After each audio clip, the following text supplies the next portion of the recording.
సుమన్ టీవీలో మీ business promotions కోసం ఈ కింది నెంబర్ను సంప్రదించగలరు.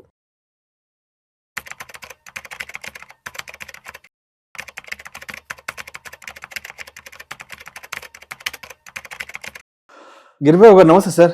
నమస్తే అండి. గిరిబాబు గారు, చాలా మంది ₹1 కోటి 2 కోట్ల రూపాయలు ఓ ఇల్లు కొనుక్కోవడానికో ఇల్లు కట్టుకోవడానికో బ్యాంకుల నుంచి లోన్ తీసుకుంటారు. దానికి ఒక 15 సంవత్సరాలు 20 సంవత్సరాలు టెన్యూర్ పెట్టుకుంటారు, లోన్ గడువు పెట్టుకుంటుంటారు. సరే, ఓవర్ పీరియడ్ ఆఫ్ టైం తర్వాత ఒక 5-10 ఏళ్ల తర్వాత అనిపిస్తుంది, అబ్బా ఇంకో 10-15 ఏళ్ళు కట్టాలి, చాలా టైం ఉంది.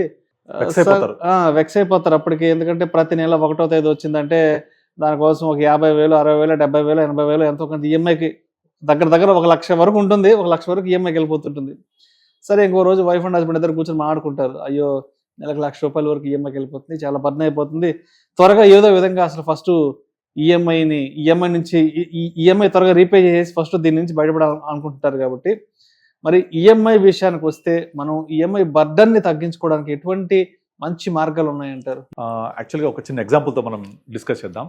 చాలా మంది తోటి నేను మాట్లాడినప్పుడు, మీరు హోమ్ లోన్ టెన్యూర్ ఎంత తీసుకున్నారు అంటే, నేను 25 years తీసుకున్నాను, 30 తీసుకున్నాను చెప్తుంటారు.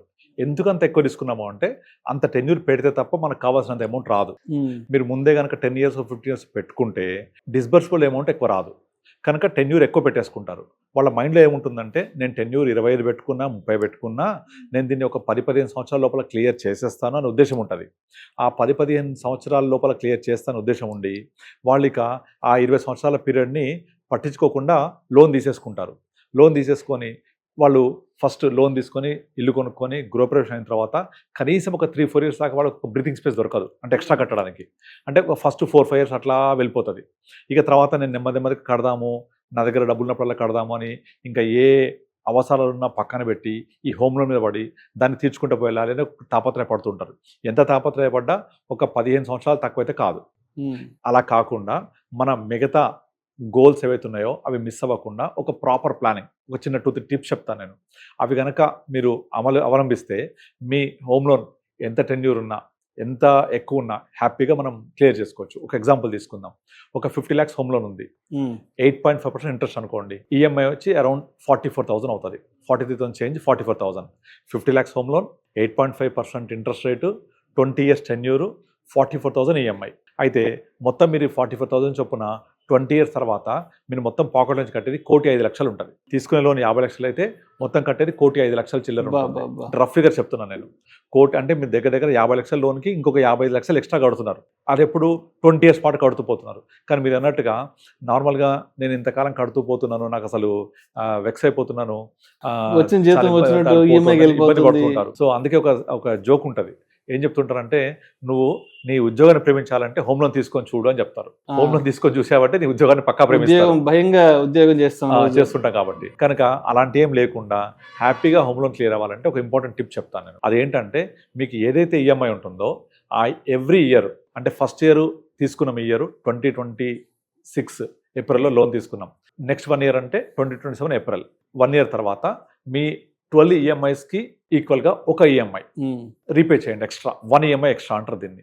12 years అయిపోయింది, 13th EMI ఎక్స్ట్రా కట్టండి. 13th EMI మళ్ళీ 24 months అయిపోయింది, మళ్ళీ ఒక ఈఎంఐ ఎక్స్ట్రా కట్టండి. 1 EMI ఎక్స్ట్రా ఎవ్రీ ఇయర్ కట్టుకుంటూ వెళ్తే మీ టోటల్ టెన్యూర్ దగ్గర ఒక 6 to 7 years తగ్గిపోతుంది.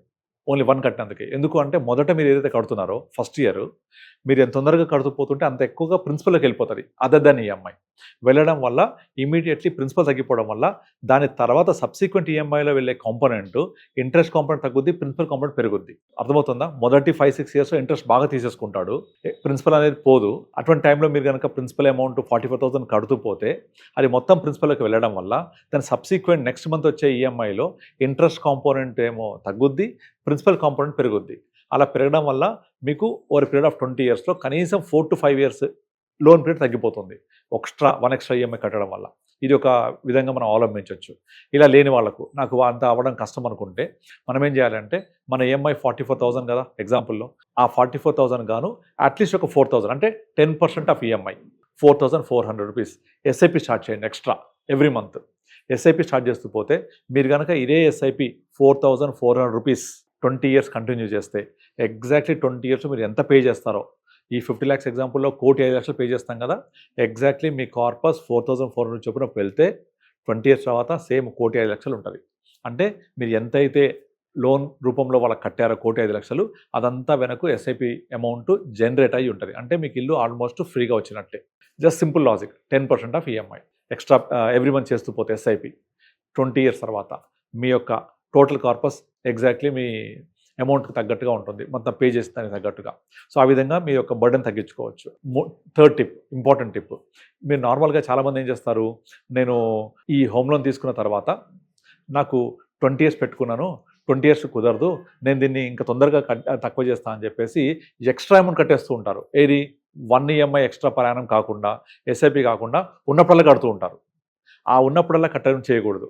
దాన్ని ఏం చేయాలి అంటే, మనం కనుక 10 years టార్గెట్ అయిపోవాలి అంటే మన లోన్ ఎంత ఉంది, ఇప్పుడు ఎగ్జాంపుల్లో 50 lakhs ఉంది కనుక నా దగ్గర ఎంత మిగులుతున్నాయి, ఒక 20,000 మిగిలాయి, 30,000 మిగిలాయి, మిగిలినట్టుగా మీరు ఒక ఇండెక్స్ ఫండ్ కానీ, బ్యాలెన్స్ ఫండ్ కానీ, కొంచెం మనకు అవగాహన ఉంటే ఒక మంచి అగ్రెసివ్ ఫండ్లో కానీ వేసుకొని కంటిన్యూస్గా ప్యారలల్గా మ్యూచువల్ ఫండ్స్ రన్ చేస్తూ పోవాలి.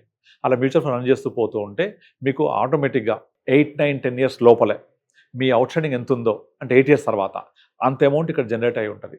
అంటే I mean to say that మీరు 1 EMI అయినా కట్టొచ్చు, 10% ఆఫ్ ఎస్ఐబి అయినా చేయొచ్చు. లేదు నా దగ్గర కన్సిస్టెంట్ డబ్బులు రావు అనుకుంటే, ముఖ్యంగా బిజినెస్ పీపుల్కి, లేదా నాకు అప్పుడప్పుడు బోనస్ వస్తుంది, అప్పుడప్పుడు ఎక్స్ట్రా మనీ వస్తాయి, జాబ్ చేంజ్ అయ్యాను, శాలరీ పెరిగింది అనుకున్నప్పుడు ఎట్టెట్టే అమౌంట్ పెరిగిందో ఆ పెరిగిన అమౌంట్ నాకు రాలేదు అనుకొని ఎక్స్ట్రా మ్యూచువల్ ఫండ్స్ ఇన్వెస్ట్ చేయాలి. అలా చేస్తూ పోతే మీకు ఒక ప్యారలల్ అసెట్ బిల్డ్ అవుతుంటుంది. ఆ ప్యారలల్ అసెట్ బిల్డ్ అవ్వడం వల్ల ఏమవుతుందంటే మీకు ఒక 8, 9, 10 years తర్వాత ఎంతైతే అవుట్ స్టాండింగ్ ఉంటుందో ఎగ్జాక్ట్ అమౌంట్ ఇక్కడ మ్యూచువల్ ఫండ్ వచ్చి ఉంటుంది. దీన్ని విత్డ్రా చేయండి, ఆ లోన్ క్లియర్ చేసేయండి.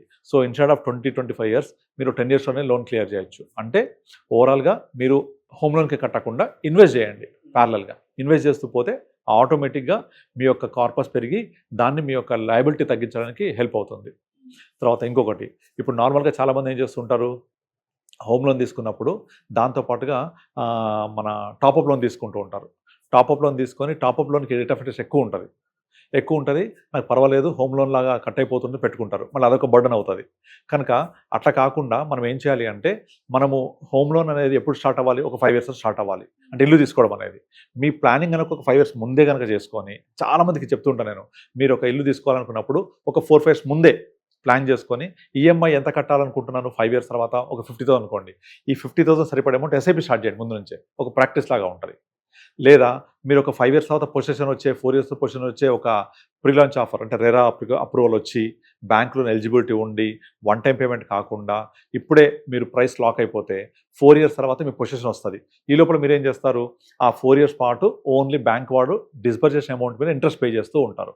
ఆ బ్యాంక్ వాడు ఏదైతే ఇంట్రెస్ట్ డిస్బర్స్ చేస్తాడో లోన్ అమౌంట్, ఇంట్రెస్ట్ మాత్రం పే చేస్తుంటారు. రిమైనింగ్ అమౌంట్ మీరు అంతా కూడా ఈఎంఐ కడుతున్నామని ఫీల్ అవుతూ ఆ బ్యాలెన్స్ అమౌంట్ ఎస్ఐపి చేస్తూ ఉండాలి. అట్లా ఒక 4-5 years తర్వాత మీ దగ్గర తెలియకుండా చాలా అమౌంట్ జమ అవుతుంది. ఈ అమౌంట్ మీరు రిజిస్ట్రేషన్ కోసం వాడుకోవచ్చు, ఇంటీరియర్ కోసం వాడుకోవచ్చు, లేదా ఎక్స్ట్రా కార్పస్ కోసం వాడుకోవచ్చు. మీరు కనుక ఒక 50,000 ఎస్ఐపి 50,000 నేను లోన్ కట్టాలి 5 years అవుతుంది అనుకుంటే ఇప్పుడు స్టార్ట్ చేసేసేయండి. ఒక ప్రాక్టీస్ లాగా ఉంటుంది, ఇది ఇన్వెస్ట్ అవుతుంది. మీరు తెలియకుండా మీకు కావాల్సిన డౌన్ పేమెంట్, రిజిస్ట్రేషన్ ఛార్జెస్, తర్వాత అన్నీ మీకు ఇచ్చేస్తుంది. ఇది మీకు బర్డన్ లేకుండా హ్యాజల్ ఫ్రీగా మీరు మీ ఇంటిని సొంతం చేసుకోవచ్చు. Right sir, right. ఓకే, ఇలా చాలా టిప్స్ చెప్తుంటాను నేను. సో వీటిని ఫాలో అవుతే మీరు డెఫినెట్లీ మీ యొక్క హోమ్ లోన్ తొందరగా తగ్గించుకోవచ్చు. 1 EMI ద్వారా టెన్యూర్ తగ్గించుకోవచ్చు. 10% ఆఫ్ ఈఎంఐని ఎస్ఐపి చేస్తే టోటల్ హోమ్ లోన్ అంతా ఫ్రీగా వస్తుంది మనకు. లేదా ముందే 5 years ముందే ప్రిపేర్ అయిపోయి మనం ఈఎంఐ కడుతున్నాం అనుకుని స్టార్ట్ చేస్తే తెలియకుండా కార్పస్ ఏర్పడుతుంది. మనం లోన్ కట్టకుండా కొంచెం టాప్అప్ అంతా యాడ్ చేస్తూ పోవాలి ఎంఎఫ్లో. సో ఇన్వెస్ట్మెంట్ ప్యారలల్గా జరుగుతూ ఉంటే మీ లయబిలిటీ తగ్గుతూ ఉంటుంది, బర్డన్ అనేది. Thank you sir, thank you so much. Thank you అండి.